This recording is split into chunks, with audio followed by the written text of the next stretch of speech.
दिसंबर की कड़कड़ाती सर्दियों वाली एक सुबह थी। चारों तरफ इतना घना कोहरा छाया हुआ था कि जैसे पूरी दुनिया को किसी ने सफेद चादर से ढक दिया हो। गुलबर्ग में खड़ी वह पुरानी और आलीशान हवेली थी।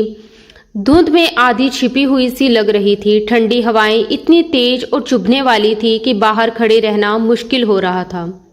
मगर उसी हवेली के पीछे बने छोटे से रसोई घर में बैठी 21 साल की जरीन के लिए ये सर्दी किसी सजा से कम नहीं थी। बर्फ जैसे ठंडे फर्श पर बैठकर वह बर्तन धो रही थी। उसके हाथ ठंड से सुन्न हो चुके थे और सिंक में बर्तनों का ढेर लगा हुआ था। नल से गिरता बर्फ जैसा ठंडा पानी उसकी नाजुक उंगलियों को नीला कर रहा था। हर बार जब वह बर्तन रगड़ती तो उंगलियों में उठती तेज टिस उसके दिल तक पहुंच जाती, मगर वह बिना कुछ कहे चुपचाप काम करती जा रही थी। थकी हुई नजरों से उसने सामने दीवार पर टंगी घड़ी की तरफ देखा। सुबह के ठीक 8 बज चुके थे और घर में सुबह से ही अफरा तफरी मची हुई थी। उसके मन में अनगिनत ख्याल एक साथ उमड़ रहे थे। कभी वह सोचती कि क्या सच में ये वही घर है जिसमें वह पैदा हुई थी, वही घर जिसे उसके पापा सलीम साहब ने बड़े प्यार और शौक से बनवाया था, वही हवेली जिसमें वह बचपन से किसी राजकुमारी की तरह पली बड़ी थी, जहां उसकी हर छोटी बड़ी ख्वाहिश पूरी की जाती थी। मगर आज उसी घर में रहते हुए भी उसे ऐसा लगता था जैसे उसके पैरों के नीचे की जमीन खिसक चुकी हो। उसकी माँ रुखसाना बेगम, जो कभी इस घर की असली मालकिन हुआ करती थी, आज उसी घर के एक सीलन भरे कमरे में लकवे से जूझते हुए बिस्तर पर पड़ी थी। जरीन की आंखों में आंसू तक नहीं थे। शायद ठंड ने उन्हें भी जमा दिया था, या फिर हालात की सख्ती ने उसके दिल को इतना मजबूत बना दिया था कि अब रोने की ताकत भी नहीं बची थी। वह अब एक इंसान नहीं बल्कि एक मशीन बन चुकी थी। ऐसी मशीन जिसके अंदर भी भावनाएं हैं, यह मानने को कोई तैयार नहीं था। तभी अचानक ताई समीना की कड़कती हुई आवाज ने उसके खामोश ख्यालों को बेरहमी से तोड़ दिया। जरीन, अरे ओ महारानी, अभी तक बर्तन ही धो रही हो? जरीन घबराकर पीछे मुड़ी। रसोई के दरवाजे पर समीना बेगम हाथ बांधे खड़ी थी। उनके चेहरे पर हमेशा की तरह नाराजगी और कठोरता साफ झलक रही थी। उन्होंने तेज आवाज में कहा, तुम्हें पता है ना कि आज लंदन से तैमूर मिर्जा आ रहा है? उसके स्वागत में जरा भी कमी नहीं रहनी चाहिए। जल्दी जल्दी काम खत्म करो, फिर ड्राइंग रूम में जाकर हीटर चला दो और सुन लो, अगर मेहमान के सामने तुम अस्त व्यस्त हालत में नजर आई तो याद रखना, किसी को ये मौका मत देना कि लोग कहें इस घर में तुम्हारे साथ बहुत बुरा व्यवहार होता है, जबकि सच तो ये है कि हम तुम्हारे ऊपर एहसान कर रहे हैं। कोई और होता तो कब का तुम्हें और तुम्हारी माँ को घर से धक्के मारकर निकाल चुका होता। जरीन ने बिना कुछ कहे चुपचाप सिर झुका दिया। उसने अपने भीगे और ठंड से कांपते हाथों को अपनी कमीज के दामन से पोंछा और धीरे से खड़ी हो गई। ठंड की वजह से उसके शरीर के जोड़ दर्द कर रहे थे, मगर उसने शिकायत का एक शब्द भी नहीं कहा, क्योंकि इस घर में उसकी हैसियत किसी साइंस से ज्यादा नहीं रह गई थी। ऐसा साया जो मौजूद तो होता है लेकिन किसी की नजर में नहीं आता, सिवाय उस वक्त के जब काम करवाना हो। जब जरीन रसोई से बाहर निकली तो लॉन्च का दृश्य बिल्कुल बदला हुआ था। पूरे हॉल में मुलायम और महंगे कालीन बिछे हुए थे। बड़े बड़े झूमर अपनी सुनहरी रोशनी बिखेर रहे थे और हर कोने में लगे हीटरों की वजह से वातावरण गर्म और आरामदेह लग रहा था। मगर ये गर्माहट जरीन के ठंड से जमे हुए जिस्म को अजीब तरह से चुभ रही थी, जैसे इस चमकदार माहौल में उसका ठंडा और थका हुआ वजूद बिल्कुल बेगाना हो। तभी सामने से उसकी चाची शबीना अपनी बेटी सना के साथ सीढ़ियों से नीचे उतरती दिखाई दी। सना ने नए फैशन का बेहद महंगा लंबा कोट और चमकदार बूट पहन रखे थे, जिससे उसकी अमीरी साफ झलक रही थी। उधर ताई जी की बेटी साइमा सोफे पर बैठी थी और एक मेकअप आर्टिस्ट बड़े ध्यान से उसके बाल सजा रही थी। उन्हें देखकर जरीन को अपनी पुरानी ऊनी चादर और घिसी हुई चप्पलों पर जरा भी शर्म महसूस नहीं हुई, बल्कि उसके दिल में एक अजीब सा तरस उमड़ आया। उसे लगा जैसे ये सब सिर्फ इसीलिए इतनी तैयारी कर रही हैं ताकि आने वाले अमीर मेहमान को अपनी खूबसूरती और ठाठ बाट से प्रभावित कर सकें, जबकि जरीन की बस इतनी सी ख्वाहिश थी कि आज का दिन किसी अपमान के बिना गुजर जाए और उसे अपनी बीमार माँ के पास बैठने के लिए थोड़ा सा वक्त मिल जाए। तभी साइमा की नजर आईने में पड़ती जरीन की परछाई पर गई और उसने मुंह बनाते हुए कहा, जरा इसकी शक्ल तो देखो मम्मा, इसे कहो मेहमानों के सामने मत आए। तैमूर क्या सोचेंगे कि हमारे घर में ऐसी फकीरन लड़कियां घूमती हैं। उसकी बात सुनकर शबीना बेगम हल्के से हंस पड़ी और हामी भरते हुए बोली, हाँ जरीन, तुम ऐसा करना कि मेहमान के आने के बाद रसोई में ही रहना। बस जब मैं आवाज दूं तो ट्रे लेकर आ जाना और तुरंत वापस चली जाना। ये सुनकर जरीन के भीतर जैसे लावा उबलने लगा। शब्द उसके गले तक आकर रुक गए। वह जोर से कहना चाहती थी कि ये घर उसका है, ये हवेली, ये झूमर, ये फर्नीचर सब उसके पिता की कमाई से बना है और ये लोग तो बस यहाँ कब्जा जमाए बैठे हैं। मगर उसी पल उसे अपनी बीमार माँ का ख्याल आ गया। अगर उसने जरा सी भी जुबान खोली तो शायद माँ की दवाइयां भी बंद कर दी जाएं। उसने गहरी सांस ली, सब्र का कड़वा घुट पिया और सिर झुकाकर ड्राइंग रूम की तरफ बढ़ गई ताकि हीटर चालू कर सके। अभी वह दरवाजे तक ही पहुंची कि बाहर पोर्च में एक भारी गाड़ी के रुकने की आवाज गूंज उठी। घर के अंदर अचानक हलचल मच गई।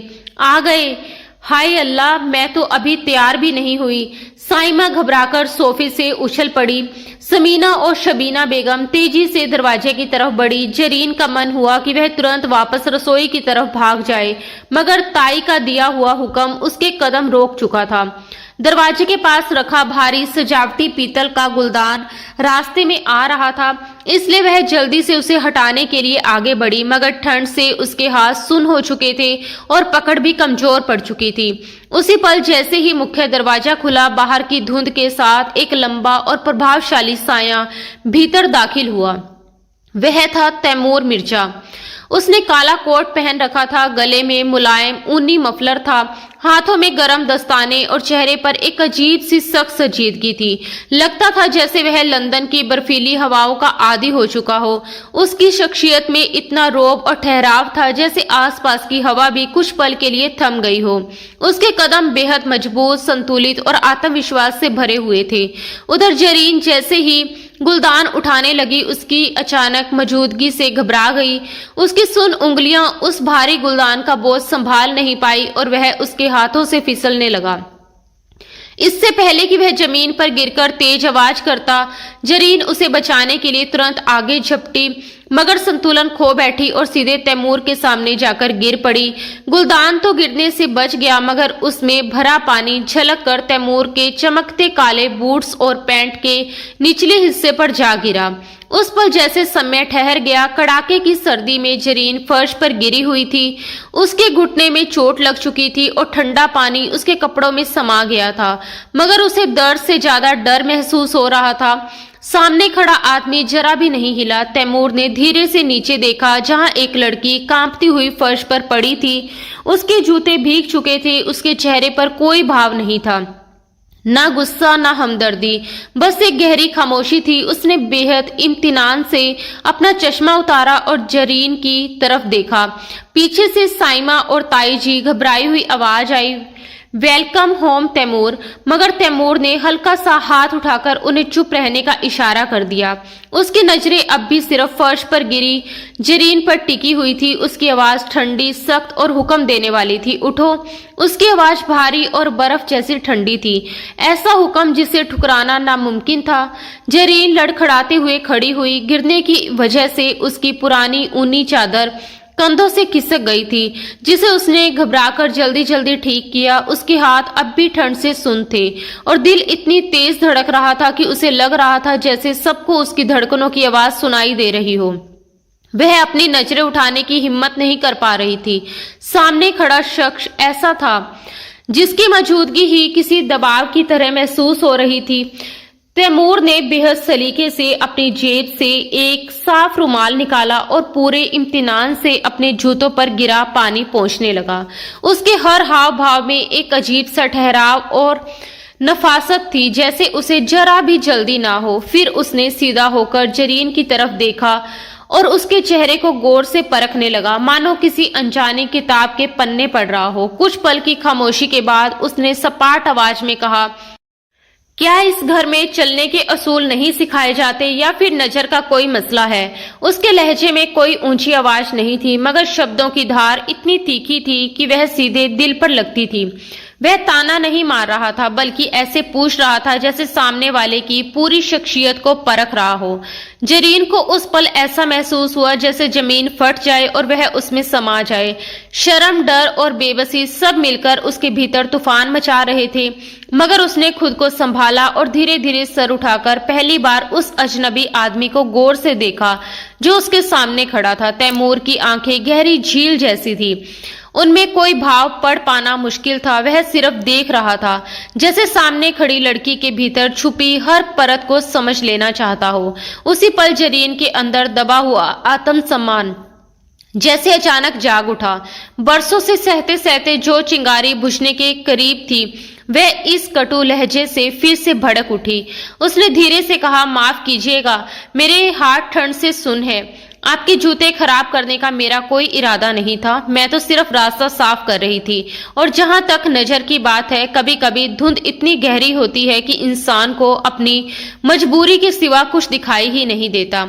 उसके मुंह से निकले ये शब्द वहां खड़े हर इंसान के लिए अप्रत्याशित थे। समीना बेगम तो जैसे सन रह गई, उनके चेहरे पर हैरानी साफ झलक रही थी। एक साधारण सी समझी जाने वाली लड़की, और वह भी तैमूर मिर्जा के सामने इस तरह जवाब दे रही थी। कुछ पल के लिए माहौल में सन्नाटा छा गया। तैमूर की आंखों में एक क्षण के लिए हल्की सी चमक उभरी। ये चमक हैरानी की थी या किसी अनकही सराहना की, ये समझ पाना मुश्किल था। उसने एक कदम आगे बढ़ाया और अब वह जरीन के बिल्कुल करीब खड़ा था। उसकी मौजूदगी से जैसे हवा और भारी हो गई थी। उसने ठंडी आवाज में कहा, धुंध बाहर है मोहतरमा, घर के अंदर नहीं। और अपनी मजबूरी को अपनी नाकाबिलियत का बहाना मत बनाइए, गलती मानना सीखिए, बहाने हमेशा कमजोर लोग बनाते हैं। ये कहकर उसने बेहद बेरुखी से उसे हल्का सा किनारे किया और आगे बढ़ गया, जैसे ये पूरा वाकया उसके लिए कोई मायने ही ना रखता हो। मगर उसके कहे हुए शब्द जरीन के दिल में किसी तेज नुकीले तीर की तरह धंस चुके थे। कमजोर, उसने मन ही मन ये शब्द दोहराया। उसके भीतर कहीं गहरी जगह दर्द की एक लहर उठी। तुम क्या जानो तैमूर मिर्जा, वह मन ही मन सोचने लगी कि मैं कितनी बड़ी जंग लड़ रही हूँ। उधर ताई समीना घबराकर तुरंत तैमूर के पीछे भागी और बेहद बनावटी मुस्कान के साथ बोली, अरे बेटा, आई एम सो सॉरी, ये लड़की तो बस ऐसी ही है, दिमाग थोड़ा कमजोर है इसका, यतीम है ना, हमने तरस खाकर पाला है, इसकी बातों का बुरा मत मानना। फिर उन्होंने मुड़कर तेज आवाज में कहा, जाओ जरीन, यहाँ से दफा हो जाओ और मेहमान के लिए कॉफी बनाकर लाओ। जरीन ने अपने आंसुओं को बड़ी मुश्किल से रोका। उसने सिर झुका लिया और धीरे धीरे लंगड़ाते हुए रसोई की तरफ चल पड़ी। गिरने की वजह से उसका घुटना पूरी तरह जख्मी हो गया था और हर कदम पर दर्द उठ रहा था, मगर उसके जिस्म का ये दर्द उस चोट के सामने कुछ भी नहीं था जो अभी अभी उसकी रूह को लगी थी। ड्राइंग रूम में तैमूर सोफे पर ऐसे बैठा था जैसे किसी शाही दरबार का मालिक हो। उसका अंदाज ठहरा हुआ, गंभीर और प्रभावशाली था। वह खामोश था, मगर उसकी आंखें सब कुछ देख और समझ रही थी। सामने ताई और चाची उसकी खुशामद में लगी हुई थी, हर बात में उसकी तारीफों के पुल बांध रही थी। दूसरी तरफ साइमा और सना बनावटी हंसी हंसते हुए उससे अजीब अजीब सवाल पूछ रही थी, जैसे किसी तरह उसका ध्यान अपनी तरफ खींच लेना चाहती हो। तैमूर बाहर से शांत दिखाई दे रहा था, मगर उसकी गहरी और पैनी नजरें कमरे की हर छोटी बड़ी बात को गौर से परख रही थी। उसे ये सब किसी नाटक जैसा लग रहा था। हर चेहरा जैसे एक बनावटी मुखौटा पहने हुए था। फिर भी वह कुछ बोले बिना एक तमाशबीन की तरह सब कुछ देखता और सुनता रहा। थोड़ी देर बाद जरीन कॉफी की ट्रे लेकर कमरे में दाखिल हुई।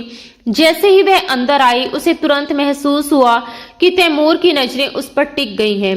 इस बार वह पहले से ज्यादा सतर्क थी। उसने सावधानी से ट्रे मेज पर रखी और कॉफी का कप तैमूर के सामने रख दिया। तैमूर ने कप उठाया और उसकी नजर अनायास ही जरीन के हाथों पर जा ठहरी। उसके हाथ ठंड और मेहनत की वजह से लाल पड़ चुके थे, उंगलियां सूज गई थी, उन पर बर्फ जैसे पानी में काम करने के साफ निशान दिखाई दे रहे थे। उसने कप होठों से लगाया, मगर उसकी नजरें अब भी जरीन के चेहरे से फिसलकर उसके हाथों पर ठहरी हुई थी। फिर उसने कप वापस मेज पर रखते हुए सपाट और सख्त लहजे में कहा, कॉफी में चीनी कम है और अगली बार कॉफी के साथ कुछ घर का बना भी लाइएगा। मुझे बेकरी का बासी सामान पसंद नहीं। उसकी बात सुनते ही समीना बेगम जल्दी से बोली, अरे बेटा, लंच में साइमा ने तुम्हारे लिए बहुत कुछ बनाया है, बस थोड़ा सा इंतजार कर लो। जरीन बिना कुछ कहे ट्रे उठाकर वापस मुड़ने लगी कि तभी तैमूर की आवाज ने उसे रोक दिया। रुकिए। जरीन के कदम वहीं थम गए। कमरे में कुछ पल के लिए सन्नाटा छा गया। तैमूर ने धीमे मगर बेहद ठंडे लहजे में कहा, अगली बार कॉफी लाते वक्त ध्यान रखिएगा कि ट्रे कांपे नहीं। मुझे कमजोरी बिल्कुल पसंद नहीं। जरीन ने पलटकर उसकी तरफ देखा। तैमूर का चेहरा हमेशा की तरह शांत और बेभाव था, मगर उसके शब्द किसी अनकहे तंज की तरह जरीन के दिल को चुभ गए। उसने चुपचाप सिर झुका लिया और बिना कुछ कहे वहां से चली गई।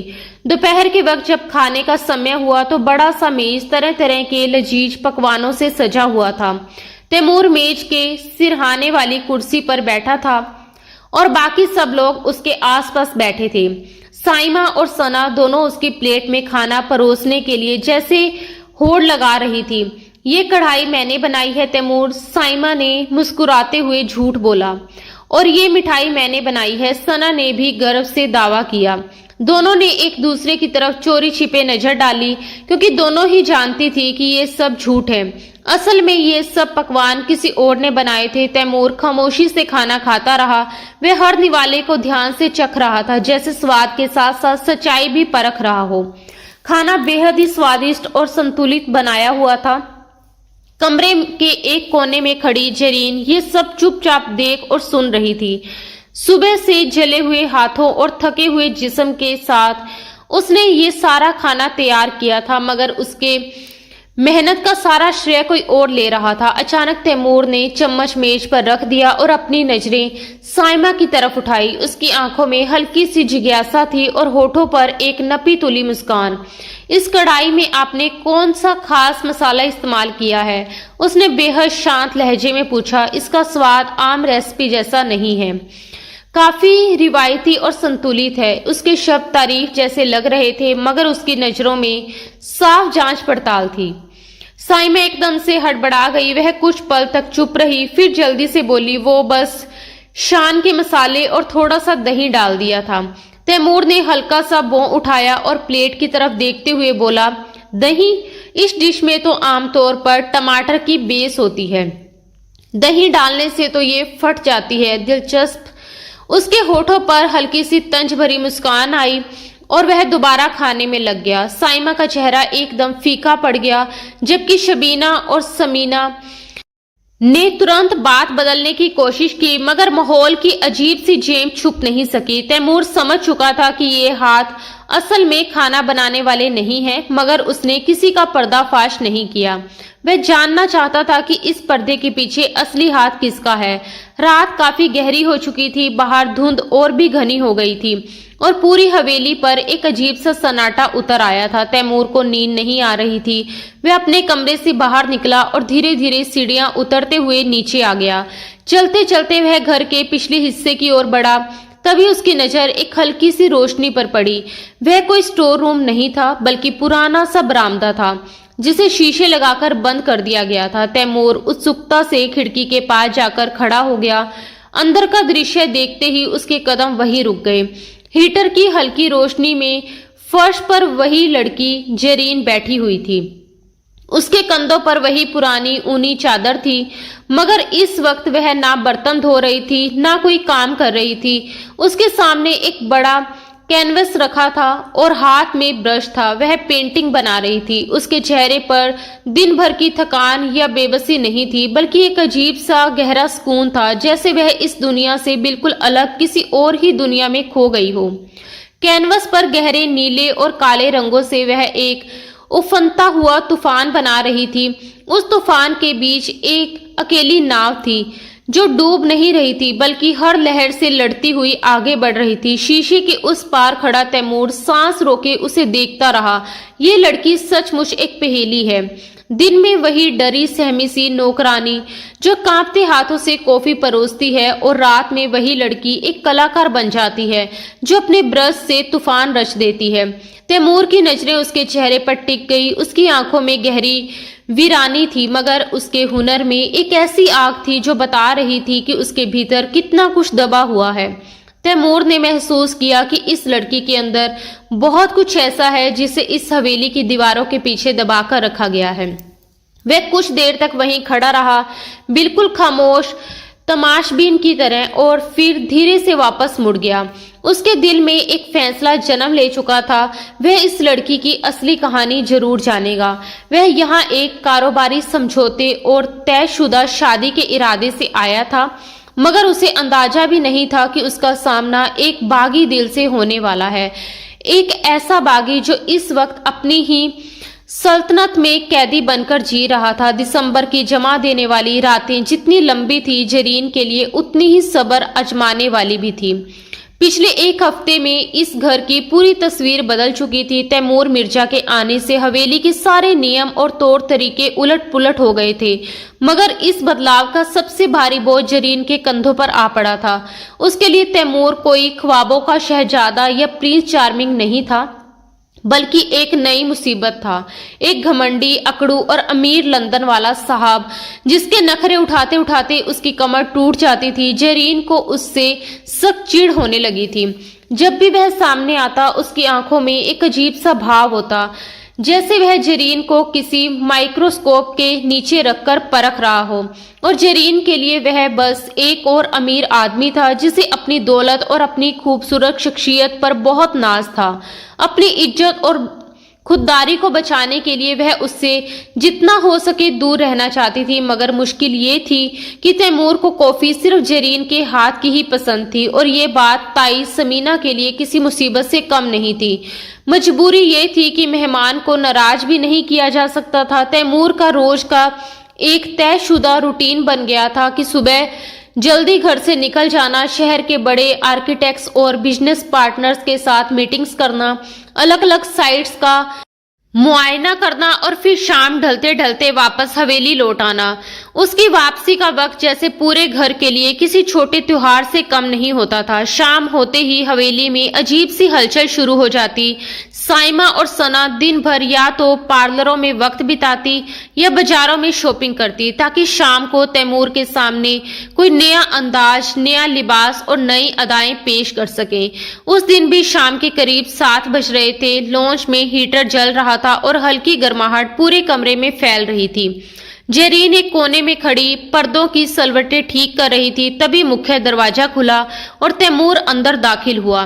आज उसने गहरे नीले रंग का सिलेकेदार सूट पहन रखा था और चेहरे पर दिन भर की थकान साफ दिखाई दे रही थी। जैसे ही वह अंदर आया, साइमा जो पहले से ही पूरी तैयारी के साथ बैठी हुई थी, तुरंत अपनी जगह से उछलकर खड़ी हो गई। उसने आज हल्के गुलाबी रंग के बेहद चमत्कार ड्रेस पहन रखी थी, जिस पर सितारों जैसी कढ़ाई चमक रही थी। पैरों में इतनी ऊंची हील्स थी कि ठीक से चलना भी मुश्किल लग रहा था। वह लहराती हुई आवाज में बोली, हेलो तैमूर, वेलकम बैक, और संभलते संभलते उसकी तरफ बढ़ी। तैमूर ने उसे सिर से पांव तक गौर से देखा और बड़ी मुश्किल से अपनी हंसी रोक ली। फिर बेहद गंभीर लहजे में बोला, हेलो साइमा। एक पल के लिए तो मुझे लगा कि घर में कोई फैंसी ड्रेस शो चल रहा है। फिर याद आया कि ये तो तुम्हारा रोज का स्टाइल है। वैसे एक बात बताओ, इन जूतों में तुम चल भी लेती हो या बस मूर्ति बनकर खड़ी रहती हो? उसका लहजा बिल्कुल सीधा और संजीदा था, मगर उसके शब्दों का तंज साफ महसूस हो रहा था। मगर साइमा ने इसे तारीफ समझ लिया और शर्माते हुए बोली, ओ थैंक यू तैमूर, ये इम्पोर्टेंट है। फैशन के लिए थोड़ा दर्द तो सहना ही पड़ता है। दूसरी तरफ सना खुद को बहुत समझदार साबित करने की कोशिश में लगी हुई थी। उसके हाथ में एक अंग्रेजी उपन्यास था जिसे वह उल्टा पकड़े बैठी थी। वह तैमूर की तरफ मुड़ी और बोली, तैमूर, मैं सोच रही थी कि तुम्हारे नए प्रोजेक्ट के आर्किटेक्ट पर तुमसे डिस्कस करूं। मुझे बिल्डिंग्स के स्ट्रक्चर में बहुत दिलचस्पी है। तैमूर आराम से सोफे पर बैठ गया और अपनी टाई की गांठ ढीली करने लगा। उसके होठों पर हल्की सी मुस्कान उभरी। उसने शांत स्वर में कहा, जरूर सना, मगर पहले ये बताओ कि क्या तुम इमारतों के नक्शे भी वैसे ही उल्टे देखती हो जैसे ये किताब पकड़ रखी है। सना घबराकर तुरंत किताब सीधी करने लगी, जबकि तैमूर ने खुलकर हंसने की बजाय बस हल्की सी मुस्कान अपने होठों पर रहने दी। जरीन ये सब चुपचाप देख रही थी। उसे तैमूर की हाजिर जवाबी पर हैरानी तो हुई, मगर ये सब उसे बेहद खोखला और बनावटी लगा। वह चुपचाप वहां से निकलने ही वाली थी कि अचानक तैमूर की आवाज ने जैसे उसके कदम रोक लिए। मिस जरीन, मेरी कॉफी। उसके लहजे में वही हुक्म देने वाली ठंडक थी जो जरीन को जहर जैसी लगती थी। उसने पलटकर देखा, तैमूर अब पूरी तरह गंभीर था और सीधा उसी तरफ देख रहा था। अभी लाती हूँ, उसने छोटा सा जवाब दिया और रसोई की तरफ बढ़ गई। किचन में पहुंचते ही उसने झुंझलाहट में एक बर्तन जोर से रख दिया और बड़बड़ाने लगी, खुद को समझता क्या है, बादशाह सलामत। जरा सी देर हो जाए तो माथे पर बल पड़ जाते हैं। अल्लाह करे इसकी कॉफी पीते वक्त इसमें मच्छर गिर जाए और वो मच्छर इसके पेट में जाने की बजाय सीधे इसके दिमाग में चला जाए। जब अपने ही दिमाग में भिनभिनाहट होगी तो दूसरों की कमियां निकालना भूल जाएगा। वह कुछ देर ऐसे ही बड़बड़ाती रही, मगर कॉफी बनाते वक्त उसने पूरी सावधानी बरती, क्योंकि वह ताई समीना की डांट बिल्कुल नहीं सुनना चाहती थी। कुछ ही देर बाद जब वह कॉफी की ट्रे लेकर वापस लॉन्ज में पहुंची तो वहां का नजारा बदल चुका था। ताई समीना और चाची शबीना आकर बैठ चुकी थी और दोनों पूरे उत्साह के साथ तैमूर की खुशामद करने में लगी हुई थी। जरीन ने चुपचाप कॉफी का कप तैमूर के सामने रख दिया। तैमूर ने कप उठाया, एक घुट लिया और कुछ पल के लिए आंखें बंद कर ली, जैसे स्वाद को परख रहा हो। फिर हल्की सी सांस छोड़ते हुए बोला, परफेक्ट। पूरे शहर में ऐसी कॉफी शायद ही कहीं मिलती हो। उसने कप मेज पर रखते हुए जरीन की तरफ देखा और कहा, मिस जरीन, क्या आपने कॉफी बनाने का कोई डिप्लोमा किया है या ये भी कोई खानदानी राज है? उसके सवाल में हल्की सी मुस्कान थी, मगर आवाज में वही ठहराव। जरीन ने उसकी तरफ देखा तक नहीं, वह बस वहां से जल्दी निकल जाना चाहती थी। उसने सपाट लहजे में जवाब दिया, हर काम के लिए डिग्री की जरूरत नहीं होती, कुछ चीजें मजबूरी सिखा देती हैं। इतना कहते ही ताई समीना ने उसे घूरकर देखा और झिड़कते हुए बोली, ज्यादा जबान मत चलाओ, जाओ जाकर बाकी काम देखो। जरीन मुड़कर जाने ही लगी थी कि तैमूर की आवाज फिर गूंजी, रुकिए, मैंने अभी बात खत्म नहीं की। जरीन के कदम वहीं थम गए। तैमूर कुछ पल उसे देखता रहा, फिर बोला, जरीन, आप दिन भर काम करती रहती हैं, क्या आपको कभी थकान महसूस नहीं होती? मैं देखता हूँ जब मैं सुबह घर से निकलता हूँ तब भी आप काम में लगी होती हैं और जब रात को लौटता हूँ तब भी। क्या आपको आराम करने का कोई वक्त नहीं मिलता? उसके सवाल में हमदर्दी थी या सिर्फ जिज्ञासा, ये समझना मुश्किल था, मगर जरीन को ये सब एक बनावटी दिलचस्पी जैसा लगा। उसने धीरे से सर उठाया। उसकी आंखों के नीचे थकान के गहरे साए थे, मगर उसकी आवाज चट्टान जैसी सख्त थी। गरीबों को थकने का हक नहीं होता मिस्टर तैमूर, और वैसे भी ये मेरा घर है। मैं यहाँ काम अपनी माँ और अपनी छत के लिए करती हूँ, किसी के एहसान तले नहीं हूँ। आप अपनी कॉफी एंजॉय कीजिए, मेरा फिक्र रहने दीजिए। इतना कहकर वह तेजी से मुड़ गई। इस बार तैमूर उसे रोक नहीं सका, वह बस खामोशी से उसे जाते हुए देखता रह गया। उस लड़की की खुददारी उसके दिल को अजीब तरह से छू रही थी। जितनी बार वह उसे किसी छोटे या दबे हुए माहौल में देखता, वह उतनी ही मजबूती से सामने खड़ी नजर आती। इसके उल्ट साइमा और सना की बनावटी अदाएं और बेवकूफी भरी हरकतें उसे और ज्यादा चिढ़ा रही थी। रात के खाने पर माहौल को खुशगवार बनाने की पूरी कोशिश की गई थी। डाइनिंग टेबल पर मुर्ग मुसल्लम, बिरयानी और तरह तरह के सलाद सजे हुए थे। ताई समीना और चाची शबीना के बीच जैसे एक खामोश मुकाबला चल रहा था कि कौन तैमूर की प्लेट में ज्यादा परोसे। समीना बेगम बोली, तैमूर बेटा, ये चिकन पीस लो, साइमा ने खास तुम्हारे लिए मंगवाया है। शबीना भी तुरंत बोल उठी, नहीं बेटा, ये कबाब खाओ, सना कह रही थी कि तुम्हें स्पाइसी पसंद है। तैमूर ने हल्की मुस्कान के साथ दोनों के हाथ रोक दिए और बोला, आंटी, खाना बहुत लजीज है, मगर आज मैं आप सबसे एक बहुत अहम बात करना चाहता हूँ। उसके इतना कहते ही मेज पर अचानक सन्नाटा छा गया। प्लेटों और चमचों की खनकती आवाजें थम गई। जेरीन एक तरफ खड़ी पानी का जग भर रही थी। इस बातचीत में उसकी कोई दिलचस्पी नहीं थी। वह बस मन ही मन दुआ कर रही थी कि खाना जल्दी खत्म हो जाए ताकि वह अपनी माँ के पास जा सके। तैमूर ने नैपकिन से अपना मुंह साफ किया और सबकी तरफ नजर दौड़ाते हुए बोला, दरअसल मैंने फैसला किया है कि अब मुझे सेटल हो जाना चाहिए। रोज रोज की तन्हाई से मैं थक चुका हूँ। ताई समीना और चाची शबीना की आंखों में उम्मीद की चमक जगमगा उठी। साइमा ने शर्माते हुए अपना दुपट्टा ठीक किया जो अभी तक कहीं नजर ही नहीं आ रहा था, और सना ने बनावटी गंभीरता से गला साफ किया। ताई समीना ने उत्सुकता से पूछा, तो तुमने क्या सोचा बेटा? तैमूर ने बेहद इम्तिनान से कहा कि मैंने मम्मा को कॉल कर दिया है, वो अगले हफ्ते लंदन से आ रही है। मम्मा आ रही है? सब एक साथ बोल उठे। तैमूर ने सिर हिलाया, जी, और वो खाली हाथ नहीं आएंगी, वो अपने साथ हमारी खानदानी अंगूठी भी ला रही हैं। मैंने उन्हें बता दिया है कि मुझे कैसी लड़की पसंद है। वो आएंगी, खुद उस लड़की को देखेंगी और फिर मंगनी की रस्म अदा करेंगी। उसके होठों पर हल्की सी रहस्यमयी मुस्कान थी। कमरे में जैसे अचानक हलचल मच गई। ताई समीना ने मन ही मन तय कर लिया कि जरूर तैमूर ने साइमा को पसंद किया होगा, आखिर वह ज्यादा खूबसूरत है। वहीं चाची शबीना को पूरा यकीन था कि तैमूर सना की मॉडर्न बातों से प्रभावित हो चुका है। दोनों औरतों ने एक दूसरे की तरफ विजयी मगर छुपी हुई दुश्मनी भरी नजरों से देखा। अरे वाह, ये तो बहुत खुशी की बात है, समीना बेगम उत्साह से बोली।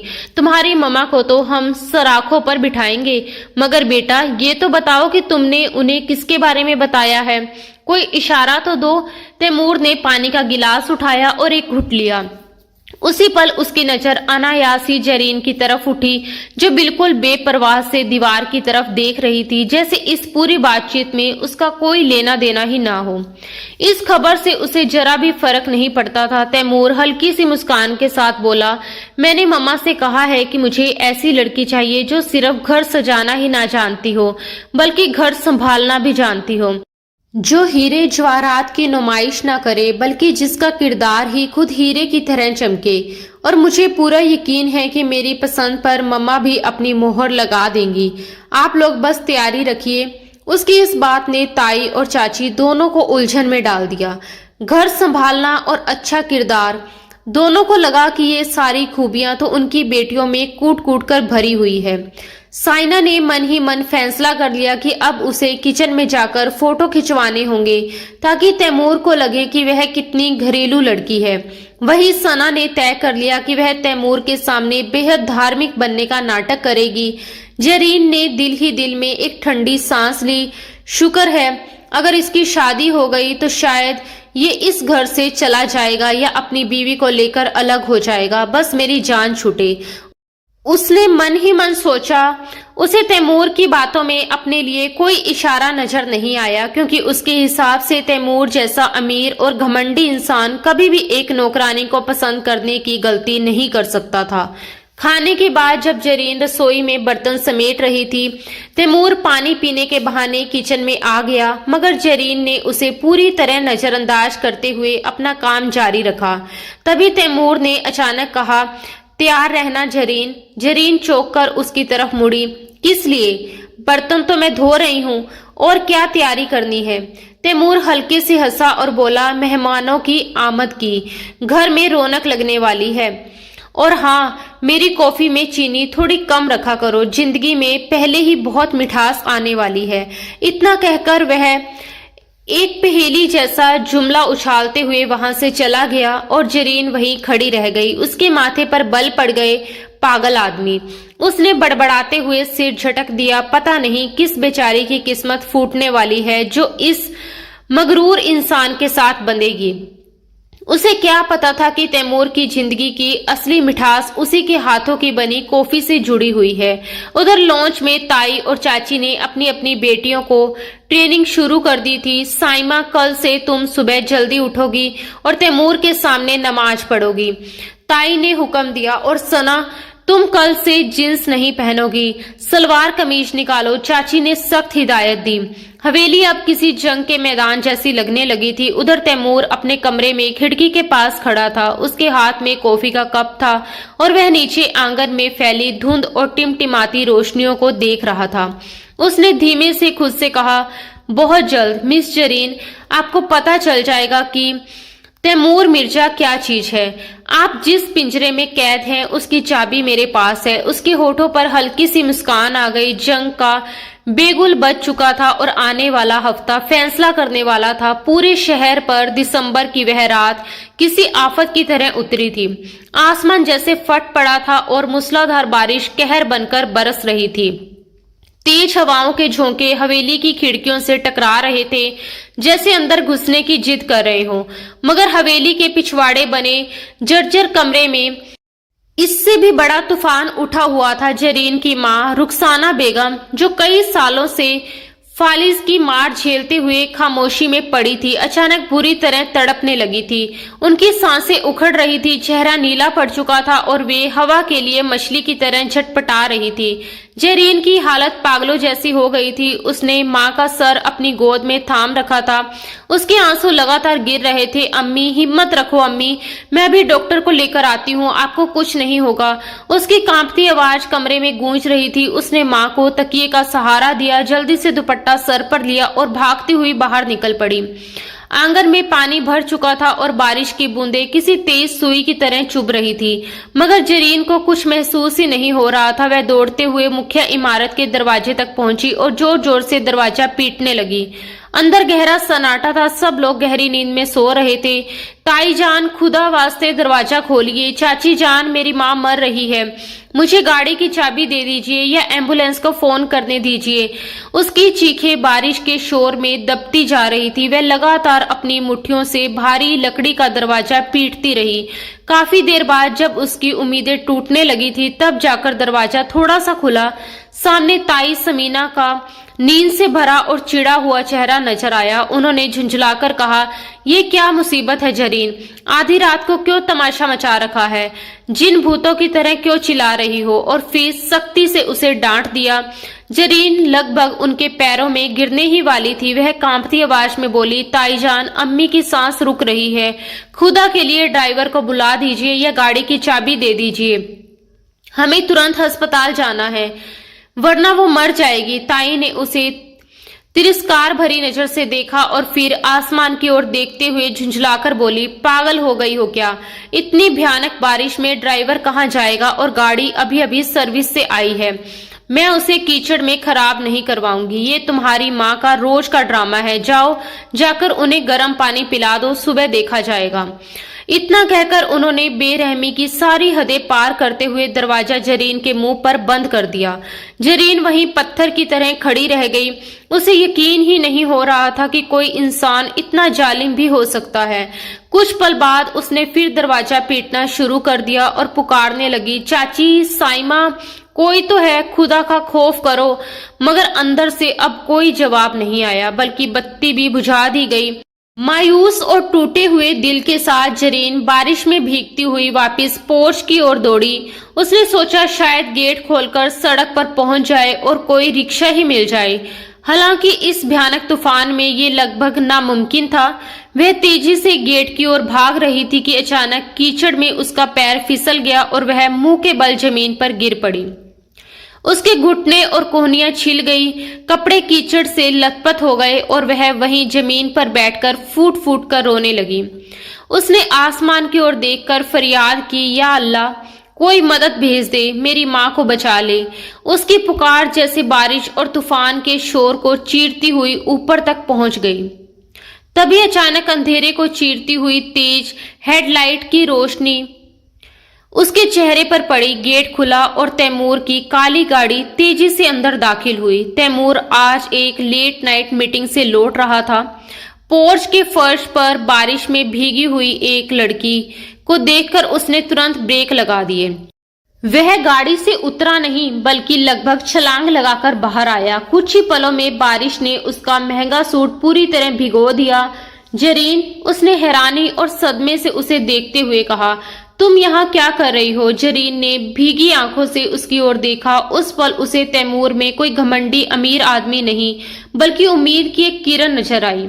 वह लड़खड़ाते हुए उठी, उसकी कमीज पकड़ ली। तैमूर, मेरी माँ, वो मर जाएगी, प्लीज अस्पताल ले चलिए।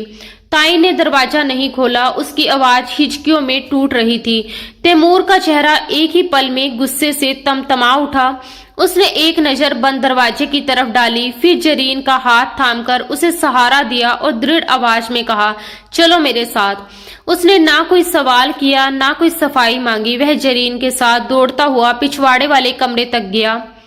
रुखसाना बेगम की हालत बेहद नाजुक थी। तैमूर ने एक पल भी गवाए बिना उन्हें अपनी मजबूत बाहों में उठा लिया। उसने रुखसाना बेगम को गाड़ी की पिछली सीट पर लिटाया और जरीन को आगे बैठने का इशारा किया। अगले ही पल गाड़ी तूफान की तरह अस्पताल की ओर दौड़ पड़ी। रास्ते भर जरीन बार बार पीछे मुड़कर अपनी मां को देखती रही, जबकि तैमूर पूरी तेजी से गाड़ी चला रहा था। उसका चेहरा बेहद गंभीर था, मगर उसकी आंखों में जरीन के लिए ऐसी चिंता झलक रही थी जिसे शायद वह खुद भी समझ नहीं पा रहा था। अस्पताल पहुंचते ही तैमूर ने इमरजेंसी वार्ड में मानो हड़कंप मचा दिया। डॉक्टर तुरंत हरकत में आ गए और इलाज शुरू कर दिया गया। जरीन बाहर बेंच पर भीगी हुई और कांपती बैठी थी। सर्दी उसकी हड्डियों तक उतर चुकी थी। थोड़ी देर बाद तैमूर कहीं गया और वापस लौटा तो उसके हाथ में गर्म कॉफी का कप और एक शॉल थी। उसने चुपचाप शॉल जरीन के कंधों पर डाल दी।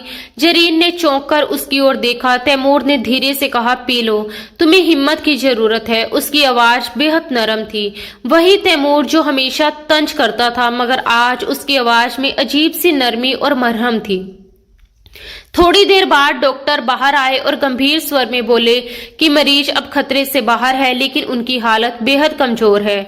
उन्होंने बताया कि साफ लग रहा है कि उन्हें कई महीनों से ठीक तरह का खाना और दवाइयां नहीं मिली, इसलिए ये सिर्फ बीमारी नहीं बल्कि साफ साफ लापरवाही का नतीजा है।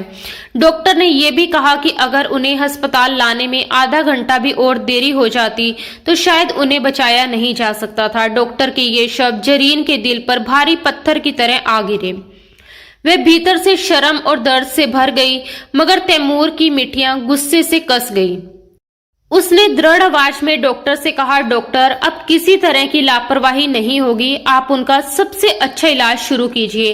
पैसों की बिल्कुल चिंता मत कीजिए, बस वो पूरी तरह ठीक हो जानी चाहिए। उसके बाद तैमूर वार्ड के अंदर गया।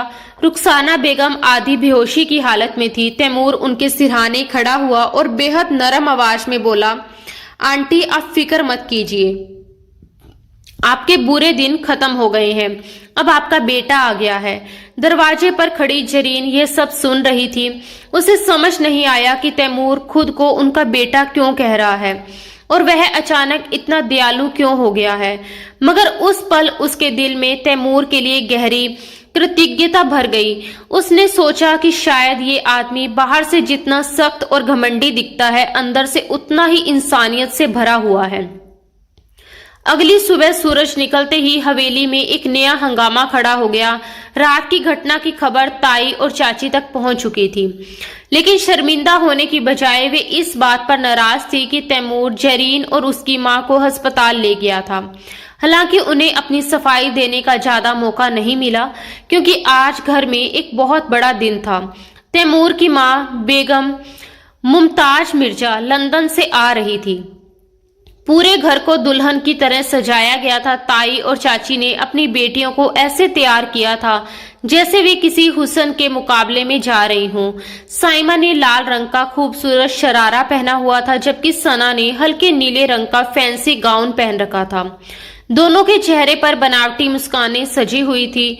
तैमूर, जो पूरी रात जागने के बाद अस्पताल से होकर आया था, नहा धोकर लॉन्च में मौजूद था। आज वह पारंपरिक सफेद सलवार कमीज और काले वेस्ट कोट में था। उसकी शख्सियत मानो सब पर भारी पड़ रही थी। उधर जरीन भी अस्पताल से वापस आ चुकी थी क्योंकि उसकी मां की हालत अब पहले से काफी बेहतर हो गई थी। उन्हें छुट्टी देकर वह घर ले आई थी। रात के मुकाबले अब उनकी हालत में काफी सुधार था, लेकिन हवेली पहुंचते ही ताई ने उसे सख्त आवाज में आदेश दिया था कि वह मेहमानों के सामने बिल्कुल ना आए और पर्दे के पीछे रहकर सिर्फ खाने पीने का इंतजाम देखे। जरीन ने थकी हुई आंखों और पीले पड़े चेहरे के साथ हमेशा की तरह सिर झुका लिया और चुपचाप रसोई के दरवाजे की ओट में खड़ी हो गई।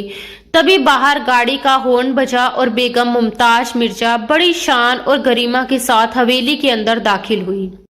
वह एक नफासत और समझदारी से भरी हुई महिला थी जिनकी शख्सियत में तैमूर जैसी ही तेज बुद्धिमानी झलक रही थी। ताई और चाची ने बड़े गर्मजोशी से उनका स्वागत किया। उन्हें फूलों के हार पहनाए गए और पूरे अदब के साथ अंदर लाया गया। साइमा और सना बारी बारी आगे बढ़ी और झुककर सलाम किया। मुमताज बेगम ने मुस्कुराकर कहा, माशाअल्लाह, कितनी प्यारी बच्चियां हैं। ताई तुरंत मौके का फायदा उठाते हुए बोली, भाभी, ये साइमा तो बिल्कुल घर गृहस्थी में माहिर है। कल से आपकी आमद की सारी तैयारियों में लगी हुई है। चाची भी कहाँ पीछे रहने वाली थी। उन्होंने तुरंत बात संभाली, और सना तो बहुत समझदार और पढ़ी लिखी है, बिल्कुल तैमूर के स्वभाव जैसी, मॉडर्न और समझदार। तैमूर चुपचाप खड़ा एक ऐसी रहस्यमयी मुस्कान के साथ मुस्कुरा रहा था जो तूफान आने से ठीक पहले छाई खामोशी जैसी लग रही थी। मुमताज बेगम ने जब उसकी ओर देखा तो माँ और बेटे की नजरें मिली, और उस एक नजर में जैसे कोई खामोश संदेश एक दूसरे तक पहुंच गया। चाय का कप रखते हुए मुमताज बेगम ने धीमे स्वर में कहा, वैसे तो सब कुछ अच्छा है समीना भाभी, मगर तैमूर ने मुझे बताया था कि इस घर में एक और बेटी है, जरीन। जैसे ही ये नाम लिया गया, ताई और चाची दोनों के चेहरे का रंग उड़ गया। साइमा ने नाखुशी से मुंह पिचका लिया। ताई ने जल्दी से बात संभालते हुए कहा, अरे वो तो बस रसोई में ही रहती है, नौकरों के साथ घुल मिल गई है। उसका रंग रूप भी ऐसा नहीं है कि आपके सामने आए। तभी तैमूर ने ऊंची आवाज में पुकारा, जरीन, जरा यहाँ आओ। उसकी आवाज में ऐसा आदेश था कि कोई उसे रोक नहीं सका। जरीन, जो पर्दे के पीछे खड़ी सब कुछ सुन रही थी, कांपते कदमों के साथ बाहर आई। उसने एक साधारण सा सूती जोड़ा पहन रखा था। दुपट्टा सलीके से सर पर ओढ़ा हुआ था और चेहरे पर मेकअप का नामो निशान नहीं था, मगर रात भर की जागी हुई आंखों में जो थकान, मासूमियत और गहराई थी, वह किसी भी बनावटी सजावट से कई ज्यादा असरदार थी। वह सिर झुकाए चुपचाप खड़ी हो गई। मुमताज बेगम ने उसे सर से पांव तक गौर से देखा, फिर धीरे धीरे अपनी जगह से उठ खड़ी हुई। पूरे कमरे में सन्नाटा छा गया और सबकी नजरें उन्हीं पर टिक गई। वह धीमे कदमों से साइमा और सना के पास से गुजरी और सीधे जरीन के सामने जाकर रुक गई। जरीन ने घबराकर धीरे से सर उठाया।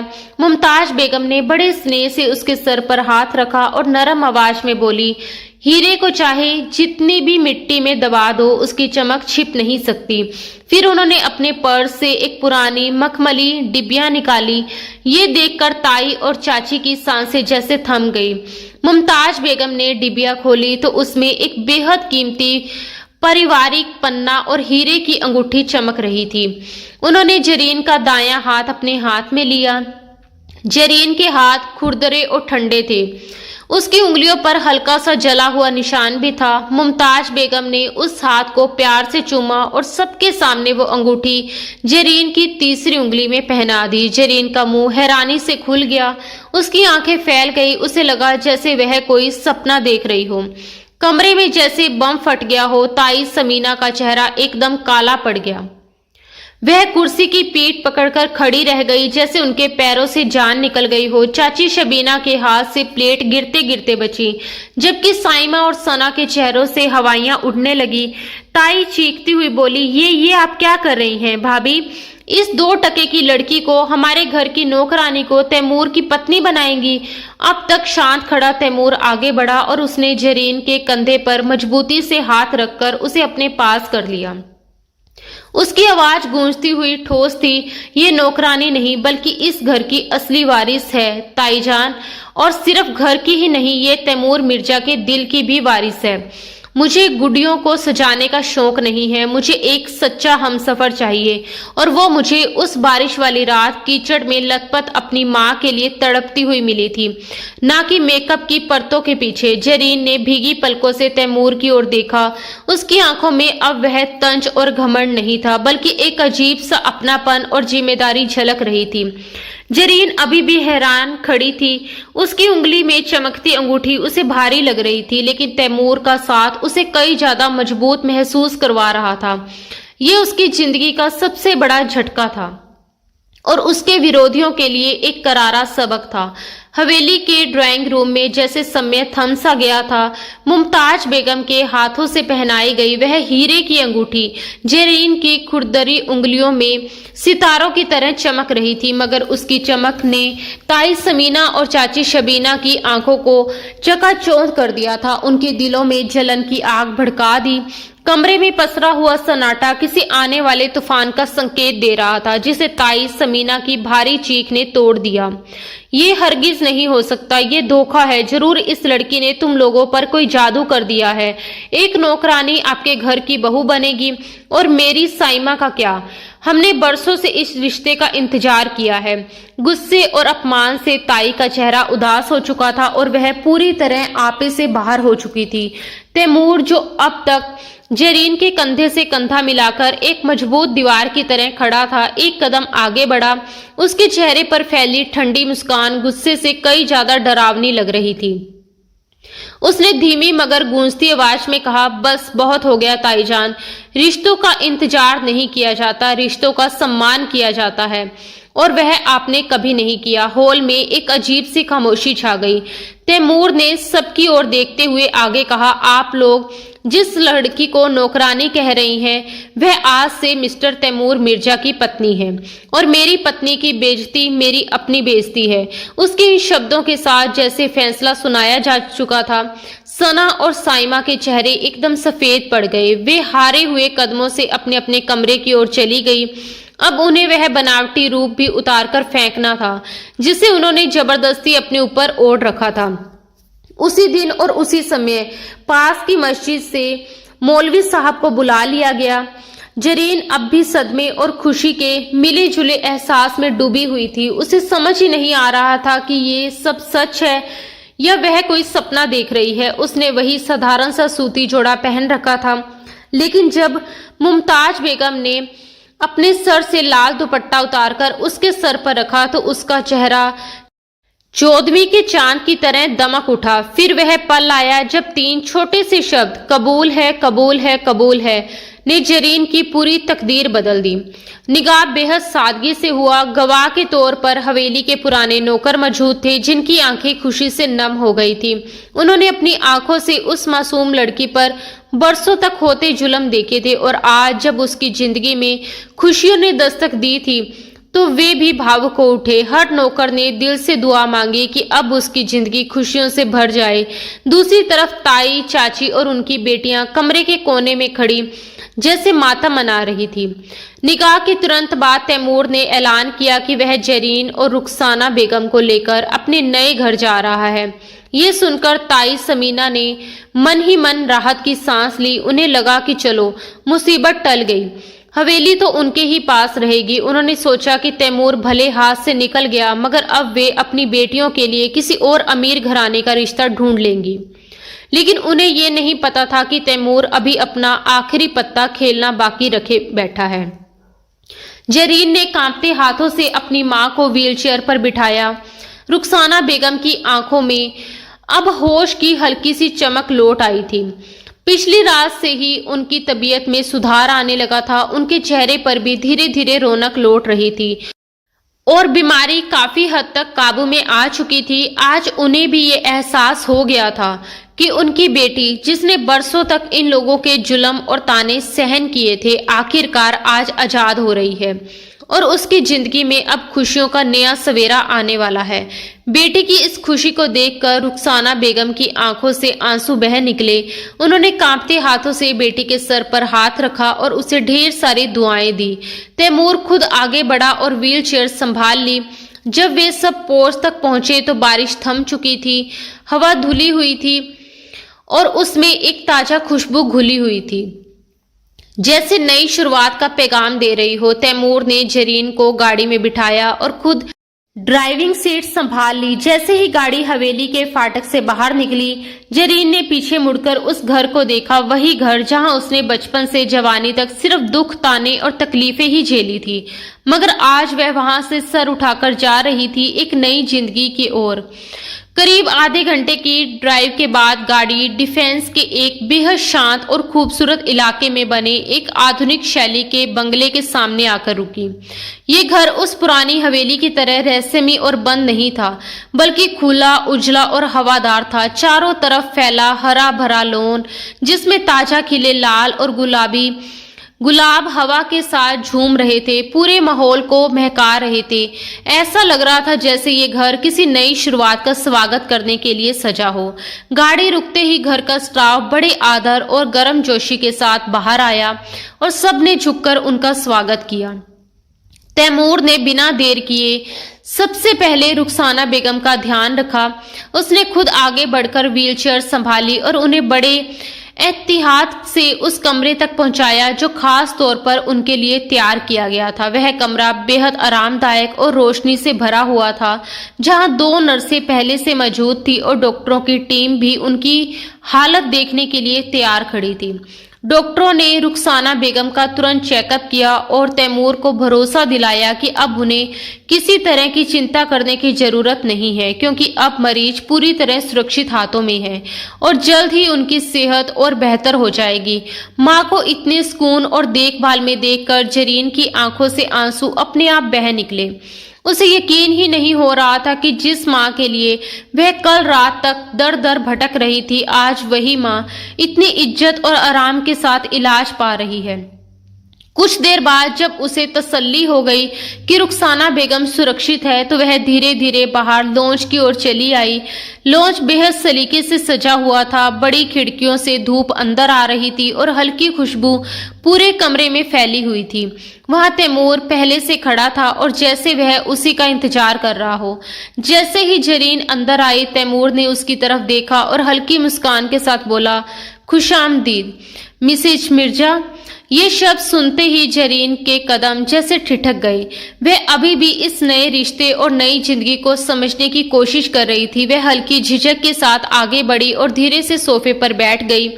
कुछ पल चुप रहने के बाद उसने धीमी आवाज में कहा, तैमूर जी, मुझे सच में समझ नहीं आ रहा कि मैं आपका शुक्रिया अदा कैसे करूं। आपने मेरे लिए जो कुछ किया वह कोई भी नहीं करता। आपने मुझ जैसी मामूली सी लड़की के लिए इतना सब कुछ, लेकिन वह अपनी बात पूरी भी नहीं कर पाई कि तैमूर ने तुरंत अपनी उंगलियां उसके होठों पर रख दी और मुस्कुराते हुए उसे चुप करवा दिया। उसकी आवाज बेहद नरम थी जब उसने कहा, खुद को मामूली मत कहो, तुम मामूली नहीं हो जरीन, तुम अनमोल हो। ये शब्द सुनकर जरीन की आंखें झुक गई और उसके दिल में एक अनजाना सुकून उतर आया। अभी दोनों के बीच ये खामोश और भावुक पल चल ही रहा था कि अचानक तैमूर का फोन बज उठा। फोन की आवाज ने उस सन्नाटे को तोड़ दिया। तैमूर ने फोन उठाया, स्क्रीन पर नजर डाली और फिर कॉल रिसीव कर लिया। उसने जानबूझकर स्पीकर ऑन कर दिया। दूसरी तरफ से ताई समीना की बेहद घबराई हुई और कांपती आवाज सुनाई दी, तैमूर बेटा, ये क्या हो रहा है? यहाँ पुलिस और वकील क्यों आए हुए हैं? ये क्या कह रहे हैं कि हमें घर खाली करना होगा? ये कैसा मजाक है? उनकी आवाज में डर साफ झलक रहा था। तैमूर ने एक पल के लिए जरीन की तरफ देखा, फिर बेहद ठंडे और सख्त लहजे में फोन पर जवाब दिया, ये मजाक नहीं है ताईजान, ये इंसाफ है। उसकी आवाज इतनी शांत थी कि उसमें छिपी कठोरता और भी गहरी लग रही थी। वह आगे बोला, जिस हवेली में आप लोग इतने सालों से रह रहे हैं, वह असल में सलीम अंकल की थी और कानूनी तौर पर उस हवेली की असली वारिस जरीन है। आप लोगों ने उस घर पर इतने सालों से गैर कानूनी कब्जा कर रखा था। मेरे डैड के पास उस घर के असली कागजात सुरक्षित थे और मैं वही कागजात लंदन से अपने साथ लेकर आया हूँ। अब सब कुछ कानून के सामने साफ है। इसलिए मैंने वकील को साफ आदेश दे दिया कि आप लोगों के पास इस हवेली को खाली करने के लिए सिर्फ 24 घंटे का समय है। उसके बाद कानून अपना काम करेगी। फोन के दूसरी तरफ से अचानक चीख पुकार और घबराई हुई माफी मांगने की आवाजें आने लगी। माहौल एकदम बदल गया था। थोड़ी ही देर में चाची शबीना भी रोते हुए फोन पर आ गई। उनकी आवाज कांप रही थी, जैसे डर ने उनके दिल को जकड़ लिया हो। वह गिड़गिड़ाते हुए बोली, बेटा हम कहाँ जाएंगे? अगर हमें घर से निकाल दिया गया तो हम सड़क पर आ जाएंगे। खुदा के लिए ऐसा मत करो, हम बर्बाद हो जाएंगे। उनकी आवाज में वही घबराहट थी जो कभी जरीन की आवाज में हुआ करती थी, जब वह रहम की भीख मांगती थी और कोई सुनने वाला नहीं होता था। ये सब सुनकर जरीन के चेहरे पर एक पल के लिए सख्ती उतर आई। उसकी आंखों के सामने अचानक अतीत के सारे दर्दनाक मंजर घूम गए। वे दिन जब उसे जानबूझकर भूखा रखा जाता था, वे रातें जब उसकी माँ को दवा तक नहीं दी जाती थी, वे अपमान भरे पल जब उसे उसी घर में नौकरानी की तरह काम करने पर मजबूर किया जाता था, जो असल में उसके पिता की विरासत था। हर याद उसके दिल को चीर रही थी। तैमूर चुपचाप खड़ा उसे देख रहा था। उसकी आंखों में एक सवाल था, जैसे वह कह रहा हो कि अब फैसला तुम्हारा है। उसने धीमे लेकिन स्पष्ट शब्दों में कहा, उन्हें निकाल दो जरीन, उन्होंने तुम पर बहुत जुल्म किए हैं। उसके शब्दों में उकसावा था, मगर फैसला फिर भी जरीन के हाथ में ही था। कुछ पल तक कमरे में खामोशी छाई रही। फिर जरीन धीरे धीरे उठी और शांत कदमों से चलते हुए तैमूर के करीब आ गई। उसने बिना कुछ कहे तैमूर के हाथ से फोन ले लिया। जैसे ही फोन उसके हाथ में आया, दूसरी तरफ अचानक सन्नाटा छा गया। वहां मौजूद हर शख्स जैसे सांस रोककर जरीन के फैसले का इंतजार कर रहा था। जरीन ने गहरी सांस ली और ठहराव भरी आवाज में कहा, ताईजान, मैं जरीन बोल रही हूँ, वही जरीन जिसे आपने कल रात बारिश में धक्का देकर घर से बाहर निकाल दिया था। उसके शब्द शांत थे, मगर उनमें ऐसी सच्चाई थी जिसने दूसरी तरफ बैठे लोगों को चुप करवा दिया। कुछ ही पल में वहां से धीमी धीमी सिसकियों की आवाज आने लगी। जरीन कुछ क्षण के लिए रुकी, फिर बोली, मेरा दिल चाहता है कि आज मैं आपको वही सब महसूस करवाऊं जो मैंने और मेरी माँ ने बरसों तक सहा है। बेघर होना, लवारिस होना और हर पल बेबस महसूस करना।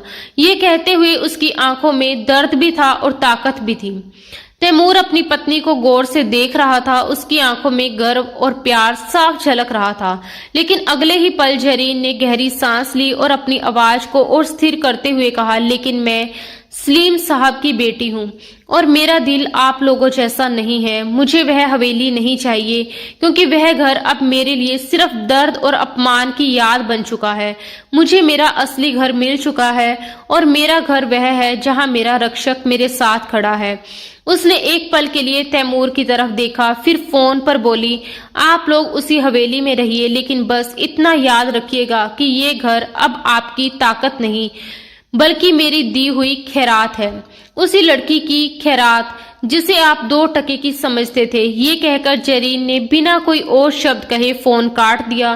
तैमूर उसे हैरानी और बेहद गहरे प्यार भरी नजरों से देख रहा था, क्योंकि जरीन उससे लिपटी खड़ी थी। कुछ पल बाद उसने धीमी आवाज में पूछा, तुमने उन्हें माफ कर दिया? वो इसके काबिल तो बिल्कुल नहीं थे। जरीन के होठों पर हल्की सी मुस्कान उभरी। उसने धीरे से सिर हिलाया और बोली, नहीं तैमूर, मैंने उन्हें माफ नहीं किया। मैंने तो बस उन्हें अपने एहसान के नीचे दबा दिया है। अगर मैं उन्हें घर से निकाल देती तो शायद लोग उन्हें मुजरिम समझते, उनके लिए हमदर्दी पैदा हो जाती। लेकिन अब वे जिंदगी भर शर्मिंदगी के साथ जिएंगे। जब भी उस घर की दीवारों, दरवाजों और छत को देखेंगे तो उन्हें हर बार ये एहसास होगा कि ये सब उन्हें खैरात में मिला है, उसी लड़की की खैरात जिसे वे 2 टके के समझते थे। वे थोड़ी देर रुकी, फिर शांत आवाज में बोली, और सच कहूं तो मैं नफरत का इतना भारी बोझ उठाकर अपने नए घर में कदम नहीं रखना चाहती थी। तैमूर ने बिना कुछ कहे अचानक उसके दोनों हाथ थाम लिए और उन्हें अपने होठों से छू लिया। उसकी आंखों में गर्व और मोहब्बत साफ दिखाई दे रही थी। वह मुस्कुराकर बोला, मैंने कहा था ना, मुझे हीरे की पहचान है, तुम सच में मेरे दिल की वारिस हो।